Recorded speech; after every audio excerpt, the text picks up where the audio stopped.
लिए चलते हैं अंबेडकर नगर के कटेरी। वहां से आ रहे हैं सीएम योगी आदित्यनाथ, सुनिए। मुसलमान के अनुयायी आज राम भक्तों पर गोली चलाते हैं और भाइयों बहनों, उनके द्वारा राम भक्तों का अपमान किस रूप में किया जाता है, ये किसी से छुपा हुआ नहीं है। हम सब इस बात को जानते हैं कि राम मनोहर लोहिया कहते थे कि एक सच्चे समाजवादी को संपत्ति और संतति से दूर रहना चाहिए, लेकिन ये जो आज के कथित समाजवादी हैं, ये सहयोग सबका चाहते हैं। इनका नारा है सबका साथ, लेकिन सैफई खानदान का विकास, और उससे बाहर सोच ही नहीं सकते। सब कुछ उसी परिवार को मिलना चाहिए, बाकी किसी को नहीं मिलना चाहिए। और भाइयों बहनों, वही स्थिति उनके साथ में होती है। जिन लोगों ने केवल अपने शासनकाल में जब उन्हें अवसर मिला, केवल अराजकता फैलाई, गुंडागर्दी फैलाई, हर जगह अव्यवस्था फैलाई, और भाइयों बहनों, उनका परिणाम था उत्तर प्रदेश बदनाम होता गया, दंगे होते गए। अंबेडकर नगर के बारे में कहा जाता है कि यहां पर अंबेडकर नगर में बड़े पैमाने पर यहां के लोग इस विश्वास के साथ कार्य कर रहे थे कि अंबेडकर नगर का भी कभी समय आएगा, ये भी विकास करेगा। लेकिन इन परिवारवादी लोगों ने, जिनको केवल अपने परिवार के लोगों का भला चाहिए था, वे लोग विकास नहीं होने दिए। और आज यही कारण है कि उत्तर प्रदेश के अंदर ये परिवारवादी कभी दंगा कराते हैं, कभी अराजकता फैलाते हैं, कभी गुंडागर्दी करते हैं, और रूप बदलने में तो इतने माहिर हैं कि जो लोग पहले दंगा करा करके राह चलते हुए राहगीरों और व्यापारियों से छिनैती और लूटपाट करवाते थे, उनके राह चलते हुए गुर्गे हमेशा तमंचा रखते थे। आज आप देख रहे होंगे वे लोग हनुमान जी की गदा लेकर के घूमने लग गए हैं।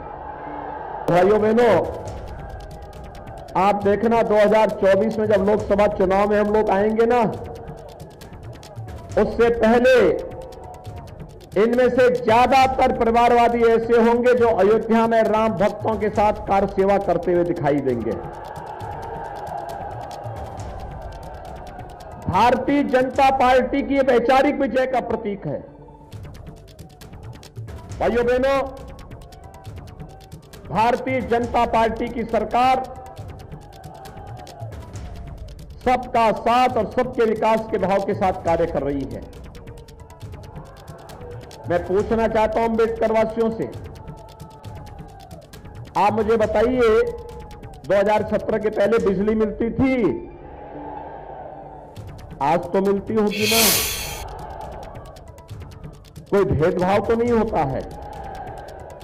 2017 के पहले तो बिजली की भी यहां जाति और मजहब हुआ करता था। ईद और मुहर्रम में बिजली आती थी, होली और दीपावली में बिजली गायब हो जाती थी। सच कह रहे हैं ना भाइयों बहनों? आज की स्थिति क्या है? पूरे देश के अंदर, पूरी दुनिया कोरोना महामारी का सामना कर रही है। फ्री में टेस्ट, फ्री में वैक्सीन, सबको वैक्सीन, फ्री में वैक्सीन। कितने लोगों ने वैक्सीन ले लिया है? आप सभी लोग वैक्सीन ले लिए? ये वैक्सीन कोरोना के खिलाफ देश की लड़ाई का प्रतीक है। वैक्सीन का पैसा तो नहीं लिया किसी ने, झूठ मत बोलना, सब फ्री में लगा है ना।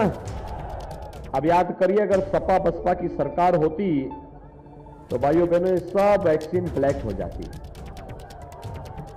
सही बोल रहा हूं ना, हो जाती ना ब्लैक। लेकिन आज ये वैक्सीन हर गरीब को मिल रहा है, बिना भेदभाव के हर नागरिक को मिल रहा है। यही तो है सबका साथ सबका विकास, सबका विश्वास। आप मुझे बताओ, कोरोना के पूरे कालखंड के दौरान हर गरीब को 2 बार राशन महीने में मिला कि नहीं मिला है? और राशन के साथ दाल, तेल और नमक मिला कि नहीं मिला? मिल रहा है ना? मुझे बताओ, क्या 17 के पहले ही मिलता था क्या? भाइयों बहनों, 12 से 17 के बीच ये सारा का सारा पैसा,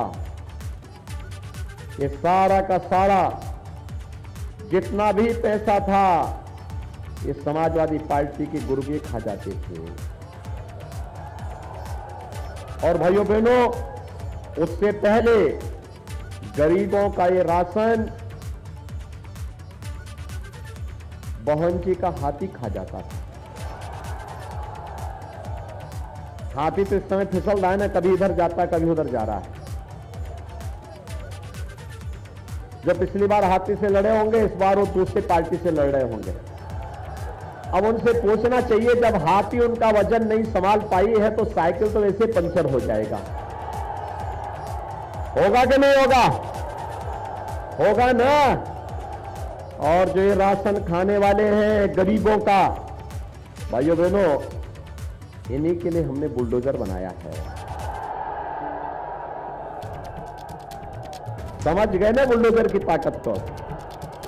ये पूर्वांचल एक्सप्रेस वे भी बनाता है और बेईमान और भ्रष्टाचारी नेताओं की और माफियाओं के ऊपर भी जब चढ़ता है तो उन्हें खूब रगड़ते हुए आगे बढ़ता है।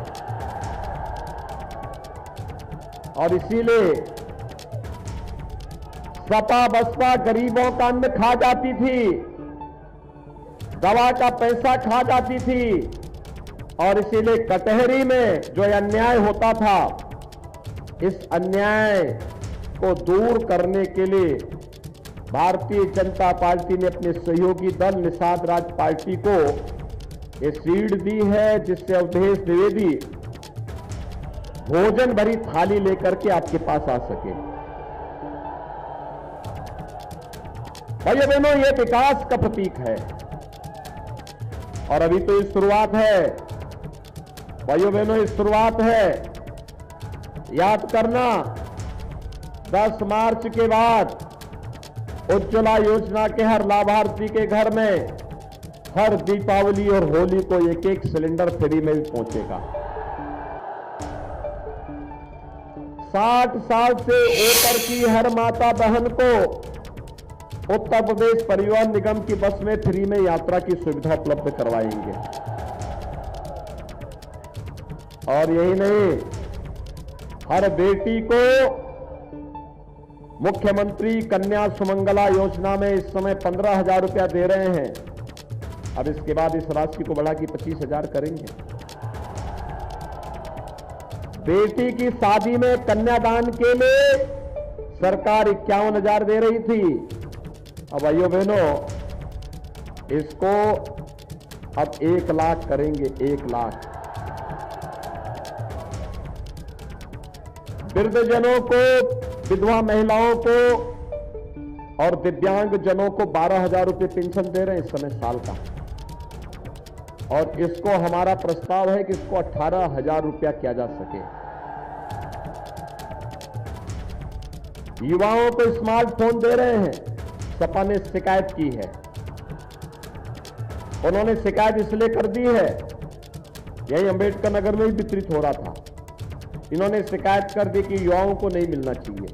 उनका यह मानना है कि स्मार्टफोन पर तो केवल सिर्फ ही खानदान का अधिकार है, किसी को मिलना ही नहीं चाहिए।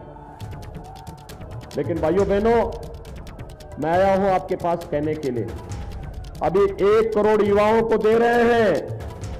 10 मार्च के बाद 2 करोड़ युवाओं को टैबलेट और स्मार्टफोन मिलेगा। डिजिटल एक्सेस फ्री में मिलेगा। भाइयों बहनों, विकास, सुशासन और राष्ट्रवाद की लड़ाई अनवरत बननी चाहिए। भगवान राम का भव्य मंदिर के निर्माण का कार्य आगे बढ़ना चाहिए। इसके लिए आज मैं आपके पास आया हूं। कटेरी से भारतीय जनता पार्टी और निषाद पार्टी के सहयोगी गठबंधन को जिताएंगे। भोजन भरी थाली को प्राप्त करेंगे। सभी लोग मेरे साथ दोनों हाथ पा करके बोलेंगे फिर, जहां तक मेरी आवाज जा रही है, भारत माता की, भारत माता की, भारत माता की।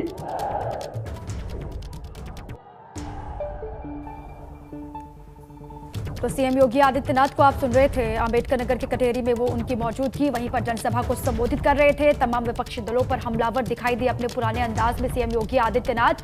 न सिर्फ समाजवादी पार्टी को घेरा, बल्कि बसपा को भी कई सवालों के दायरे में खड़ा किया। कई सवाल बसपा पर भी दागे और 10 मार्च को जीत का दावा एक बार फिर से करते हुए दिखाई दिए सीएम योगी आदित्यनाथ। उन्होंने अलग अलग मसलों का जिक्र भी किया, किस तरीके से सपा की सरकार में काम होता था उसका भी जिक्र किया। बसपा सरकार में क्या खामियां रही वो भी बताया और अपनी सरकार की उपलब्धियों को गिनाते हुए भी योगी आदित्यनाथ दिखाई दिए।